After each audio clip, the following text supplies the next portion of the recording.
السلام عليكم ورحمة الله وبركاته. إن الحمد لله نحمده ونستعينه ونستغفر ونعوذ بالله من شرور أنفسنا ومن سيئات أعمالنا. من يهده الله فلا مضل له ومن يضلل فلا هادي له. وأشهد أن لا إله إلا الله وأن محمدًا عبده ورسوله أما بعد. கண்ணியத்திற்குரிய சகோதரர்களே, அல்லாஹுடைய கிருபையினால் சுபுகுடைய தொழுகையை ஜமாத்தோடு நிறைவேற்றியவர்களாக அல்லாஹுடைய மார்க்கத்தை பற்றி அறிந்து கொள்ள வேண்டும் என்ற நோக்கத்திலே இந்த நேரத்தில் நாம் எல்லாம் ஒன்று குழுமியிருக்கின்றோம்.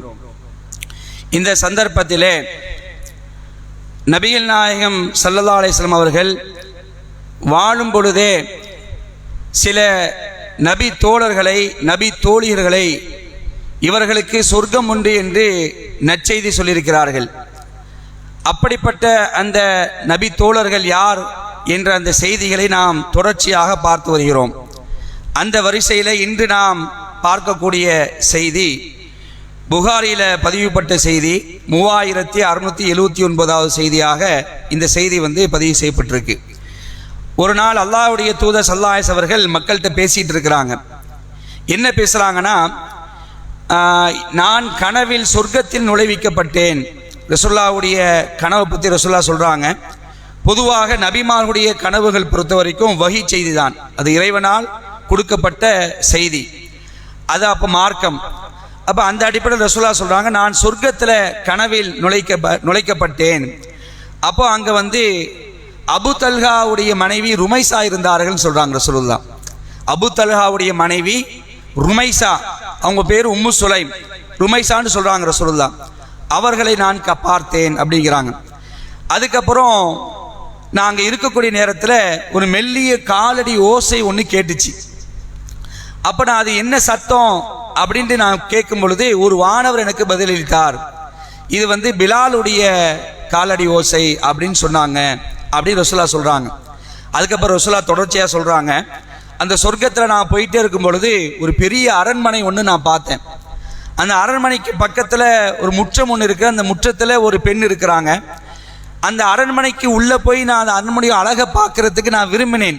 அப்படி விரும்பக்கூடிய நேரத்தில் அது யாருடையதுன்னு கேட்டேன். இந்த அரண்மனை யாருடையது அப்படின்னு கேட்கும் பொழுது அப்போ அந்த வானவர் சொல்கிறாங்க, இது உமருடையது அப்படிங்கிறாங்க. உமருடைய அரண்மனை அப்படிங்கிறாங்க. எவ்வளோ பெரிய பாக்கியமாக இருங்க, சுப்ஹானல்லாஹ். அதாவது இந்த உலகத்தில் எனக்கு இங்கே ஒரு ஃப்ளாட் இருக்குது, அங்கே ஒரு ஃப்ளாட் இருக்குங்கிறது அதே நம்ம பெருசாக பேசுவோம். காயல்பட்டத்தில் எனக்கு 2-3 வீடு இருக்குது, மெட்ராஸில் ஒரு 5-6 பில்டிங் இருக்குது அப்படின்னு பெருசாக பேசுமா இல்லையா? இது வெற்றி கிடையாது. மறுமையில் பில்டிங் இருக்குதா இல்லையா, அதுதான் பெரிய வெற்றி. மறுமையில் அரண்மனை வாங்கணும் இன்ஷா அல்லாஹ்.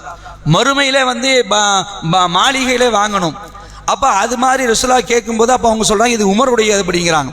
அப்போ நான் அந்த பில்டிங்கு உள்ள அந்த அரண்மனைக்குள்ளே போக நான் நினச்சேன். இதெல்லாம் உமர்லாம் இருக்கிறாங்க, உமர் ரலியல்லாஹு அங்கே கூட இருக்கிறாங்க. இது உமருடையதுன்றாங்க. நான் உள்ளே போக நினச்சேன். அப்போது உமருடைய ரோஷம் என்னை தடுத்துருச்சு அப்படிங்கிறாங்க. சுப்ஹானல்லாஹ். உமர் ரொம்ப ரோஷக்காராங்க, ஆனால் ரொம்ப பெர்ஃபெக்டாக இருப்பாங்க. உமருடைய ரோஷம் எனக்கு ஞாபகத்தில் வந்துருச்சு, நான் உள்ளே போகல அப்படின்ட்டு உடனே உமர் கேட்குறாங்க, அல்லாஹ்வுடைய தூதரே, என்னுடைய தாயும் தந்தையும் உங்களுக்கு அர்ப்பணமாகட்டும், உங்ககிட்டயா நான் ரோசப்பட போகிறேன் அப்படிங்கிறாங்க. ரசூலுல்லாஹ்னா அவ்வளோ பாசம் உமருக்கு. அல்லாஹ்வுடைய தூதர் மேல் இந்த பாசம்லாம் சாதாரண பாசம் தான் கிடையாது. அப்போ அவங்க சொல்கிறாங்க, உங்ககிட்டயே நான் ரோசப்பட போகிறேன் அப்படின்னு சொல்கிறாங்க. இந்த செய்தி முடியுது. அப்போ இதில் என்ன பார்க்குறேன்னு சொன்னால் 3 பேர் ரசூலுல்லாஹ் சொல்கிறாங்க. ஒன்று அபு தல்ஹாவுடைய மனைவி உம்மு சுலைம் ரலியல்லாஹு அன்ஹா, 2வது பிலால் ரலியல்லாஹு அன்ஹு, 3வது உமர் ரலியல்லாஹு அன்ஹு. இதில் உமர், பிலால் இவங்கெல்லாம் ஆண் சஹாபாக்கள். பெண்ணை சொல்கிறாங்க உம்மு சுலைம். எவ்வளோ பெரிய பாக்கியம் நினைக்கிறீங்க, சாதாரண விஷயமா? அல்லாஹ்வுடைய தூதர் ஸல்லல்லாஹு அலைஹி அவர்கள் மேராஜில் போகும்பொழுது அல்லாஹ் நரகத்தை காட்டினான். அப்போ நரகத்தை ரசூலுல்லாஹ் பார்க்குறாங்க. அப்போ ரசூலுல்லாஹ் பார்த்துட்டு சொல்கிறாங்க, நரகத்தில் அதிகமான பேர் பெண்கள் இருப்பதை நான் பார்த்தேங்கிறாங்க ரசூலுல்லாஹ். நிறைய பேர் பெண்கள் தான் இருக்கிறாங்கன்னு. அப்போ ஆனால் இந்த பெண்மணிக்கு ரசூலுல்லாஹ் சொர்க்கத்தை நற்செய்தி சொல்கிறாங்க. என்ன காரணம்? அவ்வளவு தியாகங்க. தியாகம்னா சாதாரண தியாகம் கிடையாது. இன்னைக்கு நாம் நம்முடைய பிள்ளைகளை வளர்ப்பதாக இருந்தால் உம்மு சுலைம் போல வளர்க்கணும் இன்ஷா அல்லாஹ். உம்மு சுலைம் மாதிரி வளர்க்கணும். அவ்வளவு தியாகம். அவங்க தன்னுடைய கணவர் அபு தல்ஹாவை தேர்ந்தெடுத்த விதமே மிகப்பெரிய ஒரு விஷயம். எப்படி தேர்ந்தெடுத்தாங்க தெரியுமா? இன்னைக்கு நாம் எப்படி தேர்ந்தெடுத்திருக்கிறோம் தெரியுமா?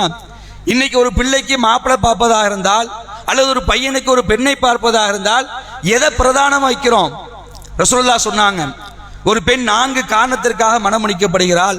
அவருடைய அழகுக்காக, அவருடைய செல்வத்துக்காக, அவருடைய கௌரவத்திற்காக, அவருடைய மார்க்க பற்றுக்காக ரசூலுல்லாஹ் சொன்னாங்க. ரசூலுல்லாஹ் இதெல்லாம் சொல்லிட்டு, நீங்க 3 பார்க்காதீங்க, அழகை பார்க்காத, காசை பார்க்காத, கௌரவத்தை பார்க்காத, குலப்பெருமையை பார்க்காத, இதெல்லாம் பார்க்காம மார்க்க பற்று இருக்கா, நல்ல ஒழுக்கமோடு இருக்கிறாங்களா, அல்லாஹ்வுக்கு பயந்து நடக்கிறார்களா, தொழுகை நிலைநாட்டுகிறார்களா, இப்படி ஒரு ஒழுக்கமுள்ள மார்க்க பற்றுள்ள ஒரு பெண்ணை பார்த்து முடித்து நீங்கள் வெற்றி அடைந்து கொள்ளுங்கள் ரசூலுல்லாஹ் சொன்னாங்க. அதே மாதிரி தான் அபு தல்ஹாவை தேர்ந்தெடுக்கிறாங்க. அபு தல்ஹா வந்து இவங்களை பெண்ணு கேட்குறாங்க, உம்மு சுலைம் அவங்களை கேட்குறாங்க. அப்போ உம்மு சுலைம் சொல்கிறாங்க, உங்களை மாதிரி நபர் பெண்ணு கேட்கும் பொழுது மறுக்கக்கூடாது, ஆனால் நீங்கள் இஸ்லாத்தில் இல்லையே அப்படிங்கிறாங்க. நீங்கள் எதில் இல்லை? இஸ்லாத்தில் இல்லையே, மார்க்கத்தில் இல்லையே, உங்களை முடிக்க முடியாதுன்றாங்க. அப்போ சரி நான் வந்துடுறேன் அப்படிங்கிறாங்க. அப்போ அதையே நான் வந்து மகரா எடுத்துக்கொண்டு உங்களை மனம் முடிக்க அப்படிங்கிறாங்க. என்னத்தை பார்த்தாங்க தெரியுமா? கொள்கையை தான் பார்த்தார்கள், மார்க்கத்தை பார்த்தார்கள். இன்னைக்கு என்ன நிலை? என்ன கேட்குறாங்க? அழகு, அந்தஸ்து, நல்ல காசு பணம், ஏரியாவில் பெரிய ஆளாக இருக்காங்களா, ஓகே, தொழுவாமா, கொஞ்சம் நலிவடைஞ்ச நிலைதான் இருக்கிறான், கொஞ்சம் இதுதான், அதெல்லாம் ரிஜெக்டட். என்ன கேட்குறாங்க? சில பெண்கள் வந்து எங்களுக்கு வந்து இந்த நடிகன் மாதிரி வேணும் அப்படிங்கிறாங்க. வெள்ளையா இருக்கணும், அது மாதிரி இருக்கணும். டிவிலாம் சில நேரத்தில் பார்க்குமா இல்லையா? அன்புக்குரியவர்களே, அதாவது அவங்க வந்து ஒரு நடிகனை விரும்புகிறாங்க. இந்த நடிகனை தான் இந்த நடிகனுக்கு நான் ரசிகை அப்படிங்கிறாங்க. அப்படிங்கும்போது எனக்கு வரக்கூடிய மாப்பிள்ளை எப்படி இருக்கணும்னு அப்படி சொல்கிறாங்க. பேட்டி கொடுக்குறாங்க, ஃபர்தா போட்டுட்டு பேட்டி கொடுக்குறாங்க. எனக்கு வரக்கூடிய மாப்பிள்ளை நான் வந்து அவன் எப்படி இருக்கான்னு பார்க்க மாட்டேன், அவன் வந்து என்னுடைய நான் ரசிகையா இருக்கிறானே அவனுக்கு ரசிகனா இருந்தா ஓகே அப்படிங்கிறான். அதாவது இந்த நடிகனுக்கு அவன் ரசிகரா இருந்தா ஓகே, எந்த மாற்று கருத்தும் இல்லை. எங்க போயிட்டு இருக்குது என்ன நிலை? அன்புக்குரியவர்களே, அப்ப நாம என்ன பார்க்கணும்? உம்மு சுலைம் அவனுங்க எதை பார்த்தாங்க? மார்க்கத்தை பார்த்தார்கள், கொள்கையை பார்த்தார்கள். அழக பார்க்கல, அந்தஸ்தை பார்க்கல, எதையுமே பார்க்கல. அப்ப இது மாதிரியான ஒரு நற்பண்புக்கு சொந்தக்காரர் தான் யாரு? உம்மு சுலைம் ரலியல்லாஹு அன்ஹா. கல்யாணம் முடிஞ்சது, திருமணம் முடிச்சிட்டாங்க. எப்படிப்பட்ட நிலை தெரியுமா? அல்லாஹ்வுடைய தூதுடைய காலத்தில் ஒரு சம்பவம் நடக்குது. அதாவது ரசூலுல்லாஹி ஸல்லல்லாஹு அலைஹி வஸல்லம் ஒரு கட்டத்தில் மக்களுக்கு இரவு நேரத்தில் பேசிட்டு இருக்கிறாங்க. அப்போ அந்த நேரத்தில் ஒருத்தர் வருகிறார். ஒருத்தர் வந்து ரசூலுல்லாஹ்ட்ட வந்து நேரடியாக வந்து எனக்கு இன்னைக்கு உணவு கொடுங்க, பசியில் இருக்கிறேன், சாப்பாடு கொடுங்க அப்படின்னு கேட்குறாங்க. உடனே ரசூலுல்லாஹ்வுடைய நிலையை பொறுத்த வரைக்கும் எப்படின்னு கேட்டீங்கன்னு சொன்னால், யார் வந்து கேட்டாலும் இல்லைன்னு அனுப்பிட மாட்டாங்க, இல்லைன்னு அனுப்பிடவே மாட்டாங்க, ஒரு காலம் அனுப்பிட மாட்டாங்க. தன்னிடத்தில் இல்லாவிட்டாலும் யார்கிட்டயாவது வாங்கியாவது கொடுத்துருவாங்க. அப்படிப்பட்ட பண்புக்கு சொந்தக்காரர் தான் நபிகள் நாயகம் ஸல்லல்லாஹு அலைஹி அவர்கள். அப்போ இந்த பசியோடு வந்தவருக்கு வந்து இவருக்கு நம்ம உணவு கொடுக்கணுங்கிறதுக்காக தோழர்கள்ட்ட என்ன செய்யறாங்கன்னா, இந்த மாதிரி நம்ம வீட்டில் போயிட்டு ஏதாவது இருக்காண்டு எடுத்துட்டு வாங்க அனுப்பி விடுறாங்க. உடனே ரசூலுல்லாஹ்வுடைய மனைவி வீட்டுக்கு போறாங்க. அந்த தோழர் போறாரு, போய் கேட்குறாங்க. அங்கேருந்து பதில் வருது, இந்த மாதிரி ஒருத்தர் பசியோடு வந்திருக்கிறாரு, உணவு கொடுக்கணுமா, வீட்டில் என்ன இருக்கு அப்படின்னு கேட்குறாங்க. அப்போ அவங்க சொல்றாங்க, வல்லாஹி அல்லாஹ்வுடைய தூதர்கிட்ட போய் சொல்லுங்க, அல்லாஹ்வின் மீது ஆணையாக வீட்டில் குடிக்கிற தண்ணியை தவிர வேறு எதுவும் இல்லை. யார் வீட்டில்? ரஹ்மத்துல் ஆலமீன், இந்த உலகத்துக்கு அனுப்பப்பட்ட அருட்கொடை இறுதி தூதர் நபிகள் நாயகம் ஸல்லல்லாஹு அலைஹி வஸல்லம் அவங்க வீட்டில் என்ன இல்லை? எதுவுமே இல்லை, தண்ணி தான் இருக்கு அப்படிங்கிறாங்க. நேரடியாக வந்து சொல்றாங்க, அல்லாஹ்வுடைய துறை தண்ணி தான் இருக்கா அப்படின்ட்டு. இன்னொரு வீட்டுக்கு அனுப்புறாங்க ரசூலுல்லாஹ். அடுத்த கட்ட முயற்சி பாருங்க, உடனே அனுப்பி விடல, அடுத்த கட்ட முயற்சி ரசூலுல்லாஹ் பண்றாங்க. இந்த வீட்டுக்கு போங்க, இந்த மனைவி வீட்டுக்கு போங்க அப்படின்னு அனுப்பிடுறாங்க.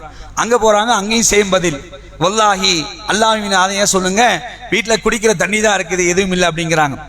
அதே பதில வந்து சொல்றாங்க. உடனே ரசூலுல்லாஹ் பார்த்துட்டு, 2 வீட்லையும் கேட்டோம்பா, எதுவுமே இல்லையா, நீங்க போங்க அடுத்த இடம் பாருங்க அப்படின்னு சொன்னாங்களா. அடுத்தது மக்கள்கிட்ட கேட்குறாங்க, தோழர்கள்ட்ட கேட்குறாங்க, இன்று இரவு இந்த மனிதரை யார் உங்களுடைய உணவில் சேர்த்துக் கொள்கிறீர்கள் அப்படி கேட்குறாங்க. இப்படி ஒரு கேள்வியை முன்வைக்கிறாங்க.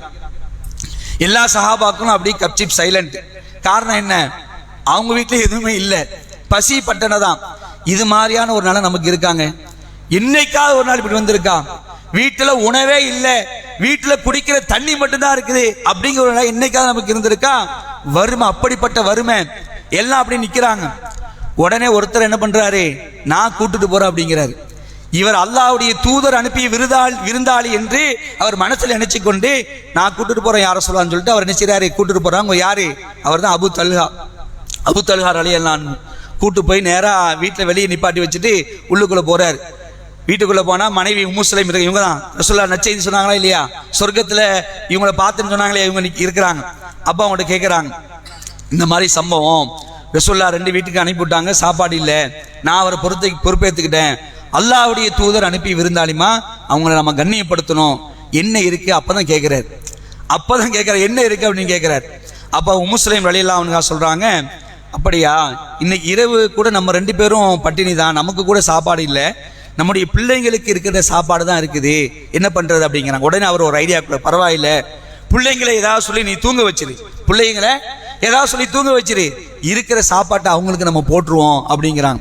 உடனே அடுத்து கேட்குறாங்க, விருந்தாளியை கண்ணியப்படுத்துறதா இருந்தா அவரோடு சேர்ந்து நீங்களும் சாப்பிடணுமே அப்படிங்கிறாங்க. இதான் விருந்தாளியை கண்ணியப்படுத்துறது. அப்போ உங்களுக்கு இல்லையே. அப்போ அடுத்த ஒரு ஐடியா கொடுக்குறாங்க, பரவாயில்லை, அதாவது தட்டை எனக்கு வை, அவருக்கு வை, விளக்கு இருக்கா இல்லையா, விளக்கு, இந்த விளக்கை அவருக்கு போட்ட உடனே நீ எனக்கு போடுறதுக்கு முன்னாடி விளக்கை நீ அணைச்சிரு, இருட்டாயிடுமா இல்லையா, எனக்கு போடுற மாதிரி நீ நடி, நானும் சாப்பிட்ற மாதிரி நடிக்கிறேன், அவர் என்ன செய்வாரு, இவரும் சாப்பிட்றான்னு நினச்சிக்குவாரு, அவர் சாப்பிட்டுட்டு நம்ம அனுப்பிடுவோம் அப்படிங்கிறான். இப்படி சொன்ன உடனே உம்மு சுலைமுக்கு ஒன்றும் ஓடலை, அதாவது இந்த மாதிரிலாம் நடக்குமானே தெரியல. அப்போ உடனே அது மாதிரி சம்மதிக்கிறாங்க, ஓகே அப்படியே பண்ணிடுவோம். குழந்தைகளை ஏதோ சொல்லி தூங்க வச்சுறாங்க, அதே மாதிரி தட்டை வைக்கிறாங்க, அவர் உள்ள வராரு, சாப்பாடு பரிமாறப்படுகிறது, விளக்கு அணைக்கிறாங்க. இவருக்கு விளக்கு அணைச்ச உடனே தன்னுடைய கணவருக்கும் சாப்பாடு வைக்கிற மாதிரி ஆக்ட் பண்றாங்க, அவரும் சாப்பிட்ற மாதிரி நடிக்கிறாரு, இவர் நல்லா சாப்பிட்டு முடிக்கிறாரு, வெளியே போய் அனுப்பி வைக்கிறாரு, அவர் போயிடுறாரு. இப்ப என்ன, டோட்டல் குடும்பமே பட்டினியாலும் தூங்குது, பிள்ளைங்க பட்டினி, அபு தல்ஹா பட்டினி, உம்மு சுலைம் பட்டினி, தனக்கு இல்ல தன்னுடைய பிள்ளைகளுக்கு இருக்கக்கூடிய உணவு கொடுத்துருக்கிறாங்க. மறுநாள் ஃபஜ்ருக்கு போறாரு, பசியோடு தூங்கின குடும்பம் மறுநாள் ஃபஜ்ருக்கு போகுது. அபு தல்ஹா போறாங்க, போன உடனே ரசூலுல்லாஹ் பார்க்கறாங்க, அபு தல்ஹாவை பார்த்து அபு தல்ஹாவை கூப்பிடுறாங்க, இங்க வாப்பா, உங்க வீட்டுல நேற்று என்ன நடந்துச்சுன்னு கேட்கிறாங்க. உங்க வீட்டுல நேற்று என்ன காரியம் நடந்துச்சு, உங்களுடைய செயல்களை பார்த்து அல்லாஹ் ஆச்சரியப்பட்டு உங்கள் விஷயமாக ஒரு வசனத்தை அல்லாஹ் இறக்கிட்டாங்க ரசூலுல்லாஹ். சுப்ஹானல்லாஹ், எப்படிப்பட்ட ஒரு தியாகம் பார்த்தீங்களா. நம்ம கிட்ட இருந்தா கூட கொடுக்க மனசு வராது. சில ஏழைகள் வந்தார்கள் சொன்னால் அவர்களுக்கு சலாத்துக்கு பதில் சொல்ல கூட மனசு வராது. அஸ்ஸலாமு அலைக்கும் பாவா, பிச்சைக்காரன் போல இல்ல, அடுத்த இடம் பாருங்க இருக்கும். இப்படிப்பட்ட ஒரு நிலை பார்த்தீங்களா. அபு தல்ஹாவை சொல்றாங்க, அபு தல்ஹா, நேத்து உங்க வீட்டுல என்ன நடந்துச்சு, அல்லாஹ் உங்களுடைய விஷயத்தை பார்த்து ஆச்சரியப்பட்டு ஒரு வசனத்தை இறக்கி இருக்கிறான். என்ன வசனம்? 59வது அத்தியாயம் 9வது வசனத்தை ரசூலுல்லாஹ் ஓதி காட்டுறாங்க. ஓ யூரிசூன அலா அன்ஃபுஸிஹிம் வலவ் கான பிஹிம் ஹஸாஸா வமன் யூக ஷுஹ நஃப்ஸிஹி ஃபஉலாயிக ஹுமுல் முஃப்லிஹூன். தமக்கு வறுமை இருந்த போதும் தம்மை விட அவர்கள் முன்னுரிமை அளிக்கின்றனர், தன்னிடமுள்ள கஞ்சத்தனத்திலிருந்து காக்கப்படுவோரே வெற்றி பெற்றோர் என்ற வசனத்தை அல்லாஹ் இறக்கி இருக்கிறான். எப்படிப்பட்ட ஃபேமிலி, இப்படி இருந்தா எப்படி சொர்க்கத்துக்கு போகாம இருப்பாங்க. அதனால தான் ரசூலுல்லாஹ் சொன்னாங்க, அபு தல்ஹாவுடைய மனைவி ருமைசாவை நான் சொர்க்கத்தில் பார்த்தேன்னு சொன்னாங்க. இது மாதிரியான தியாகங்கள் செய்யக்கூடிய தருணத்தில் அல்லாஹ் ரப்பல் ஆலமீன் அவனுடைய கருணையை தந்து அவனுடைய மன்னிப்பை வழங்கி நாளை மறுமையில சொர்க்கத்தை தருவான் என்பதில் எந்த ஒரு மாற்று கருத்துக்கு இடமில்லை. அன்புக்குரியவர்களே, அப்போ அபு தல்ஹாவுடைய மனைவி உம்மு சுலைம் அவர்களை ரசூலுல்லாஹ் சொர்க்கத்தில் பார்த்தேன்னு சொல்றாங்க. இது மாதிரியான ஒரு வாய்ப்பை, இது மாதிரியான சொர்க்கத்தை அல்லாஹ் நமக்கும் தர வேண்டும் என்று நாம் பிரார்த்தனை செய்யக்கூடிய மக்களா இருக்கணும். இன்ஷா அல்லாஹ் வரக்கூடிய நாட்களில் அடுத்தடுத்த செய்திகளை பார்த்துக்கலாம். சுப்ஹானக்கல்லாஹும்ம வபிஹம்திக அஷ்ஹது